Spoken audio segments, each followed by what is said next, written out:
Assalamualaikum warahmatullahi wabarakatuh. Perkenalkan, nama saya Vika Listiawati dari Program Studi Administrasi Bisnis semester 7.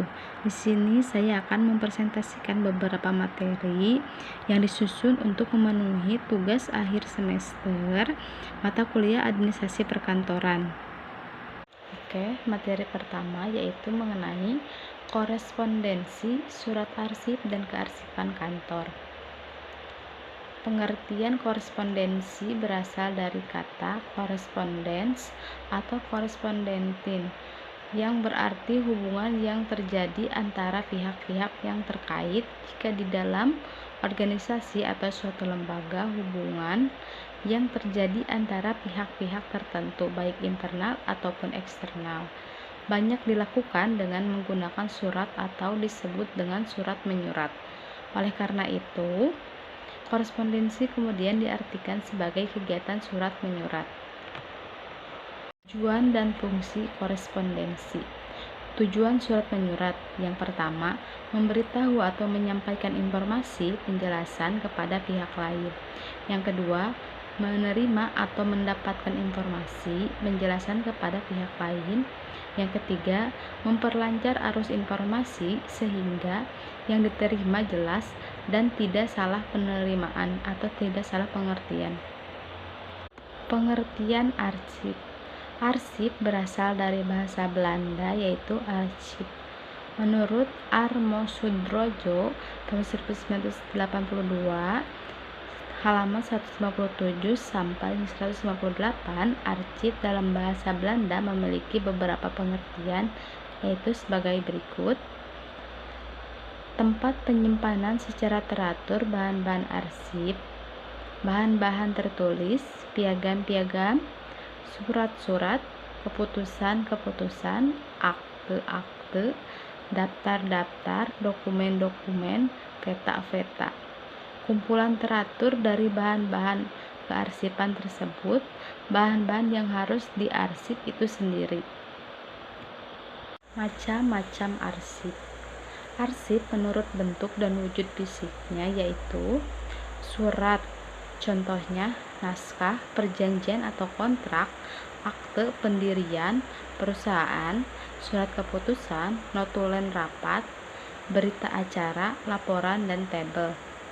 Pita rekaman, mikrofilm, disket, compact disk, flash disk. Arsip menurut nilai gunanya. Pengelolaan arsip berdasarkan nilai dan kegunaannya, yaitu arsip bernilai informasi, contoh, pengumuman, pemberitahuan, dan undangan.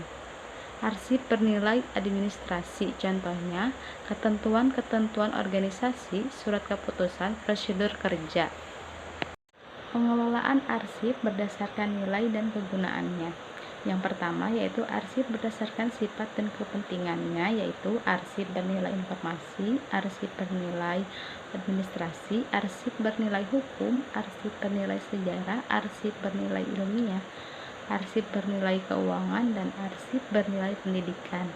Yang kedua yaitu arsip menurut fungsinya. Arsip dinamis yaitu arsip yang masih dipergunakan secara langsung dalam kegiatan kantor sehari-hari. Arsip statis yaitu arsip yang sudah tidak dipergunakan secara langsung dalam kegiatan perkantoran sehari-hari. Yang ketiga yaitu arsip menurut sifat dan kepentingannya. Arsip tak penting, arsip biasanya, arsip penting, arsip sangat penting, atau vital. Yang keempat yaitu arsip menurut kekuatan hukum. Arsip autentik yaitu arsip yang di atasnya terdapat tanda tangan asli dengan tinta, bukan fotokopi atau film, sebagai tanda keabsahan dari isi arsip bersangkutan. Yang kelima yaitu arsip menurut sifat kepentingannya. Arsip tak penting, arsip biasa, arsip penting, arsip sangat penting. Materi yang selanjutnya yaitu mengenai perkantoran modern, pegawai administrasi perkantoran, pengembangan dan kompensasi pegawai administrasi perkantoran. Perkantoran modern menurut buku yang disusun oleh Dr. Haji Rusdiana, Manajemen Perkantoran Modern adalah suatu cara tata kelola dalam dunia perkantoran itu sendiri. Mengapa demikian? Karena saat ini dan seterusnya dihadapkan pada tata kelola yang semakin rumit dan memerlukan sumber daya manusia yang up to date. Geography style. Perkantoran modern adalah suatu tempat yang memiliki struktur bangunan besar dan sesuai tuntutan zaman yang memiliki tata ruang yang baik, menggunakan alat dan perlengkapan termasuk mebeler yang tepat, dan memiliki pegawai yang disiplin, profesional serta sikap dan memiliki pola pikir yang baik, efektif, dan efisien. Pegawai administrasi. Menurut Witt 1958, administrasi adalah proses yang pada umumnya terdapat pada semua usaha, kelompok, pemerintah ataupun swasta, atau militer besar atau kecil. Sedangkan menurut Liangji, yaitu dalam buku Ensiklopedia Administrasi, memberikan batasan administrasi sebagai segenap rangkaian perbuatan penyelenggaraan setiap usaha kerjasama kelompok manusia untuk mencapai tujuan tertentu.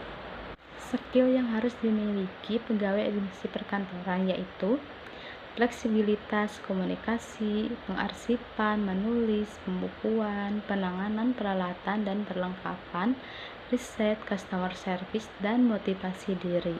Kompensasi administrasi perkantoran. Secara umum, tujuan manajemen kompensasi adalah untuk membantu perusahaan mencapai tujuan keberhasilan strategi perusahaan dan terciptanya keadilan internal dan eksternal. Sebagai bagian dari manajemen SDM, pemberian kompensasi bertujuan untuk, yaitu salah satu cara organisasi untuk memperoleh karyawan yang memenuhi persyaratan equivalent, dapat dilakukan dengan memberikan sistem kompensasi. Materi yang selanjutnya yaitu sarana prasarana dan teknologi perkantoran. Sarana prasarana menurut KBBI, sarana adalah segala sesuatu yang dapat dipakai sebagai alat dalam mencapai maksud dan tujuan alat. Sedangkan prasarana adalah segala sesuatu yang merupakan penunjang utama terselenggaranya suatu proses, usaha, bangunan, atau proyek. Contoh sarana dan prasarana kantor. Sarana yaitu ruangan, buku-buku, komputer, kendaraan, dan alat komunikasi. Sedangkan prasarana yaitu lokasi, gedung, dan kantor. Pengelolaan sarana prasarana kantor. Tujuan pengelolaan sarana dan prasarana kantor adalah agar semua kegiatan yang bertujuan dengan perkebalan kantor baik yang bersifat administrasi maupun teknis operasional dapat dijalankan dengan baik dan efisien. Dalam pengelolaan sarana dan prasarana kantor dilakukan dengan beberapa kegiatan yaitu dengan pengadaan, penyimpanan, pemeliharaan, dan investasi. Teknologi perkantoran. Teknologi perkantoran adalah teknologi yang diaplikasikan dalam kegiatan perkantoran yaitu digunakan untuk mencatat, menghimpun, mengelola, memperbanyak, mengirim, dan menyimpan bahan-bahan keterangan secara efisien dengan menggunakan mesin-mesin kantor. Dampak teknologi perkantoran. Dampak positif yaitu yang pertama terhadap tenaga kerjaan. Peningkatan mutu tenaga kerja, meringankan tenaga dan pikiran pegawai. Yang kedua terhadap prosedur kerja, mempercepat penyelesaian pekerjaan, memperlancar pekerjaan. Yang ketiga terhadap hasil kerja, meningkatkan mutu hasil pekerjaan kantor, mempertinggi jumlah hasil pekerjaan. Dampak negatif yaitu dampak negatif perkembangan teknologi perkantoran pada umumnya dirasakan sekali, terutama yang menyangkut ketenaga kerjaan dan penambahan biaya, yaitu mengurangi penggunaan tenaga kerja dan berakibat menambah pengangguran, kesulitan untuk mencari tenaga kerja yang memiliki tingkat keterampilan tertentu. Kesimpulannya yaitu dalam perkantoran terdapat adanya sarana baik sarana prasarana maupun sarana teknologi untuk mendukung kerja para karyawan guna mencapai tujuan perkantoran tersebut.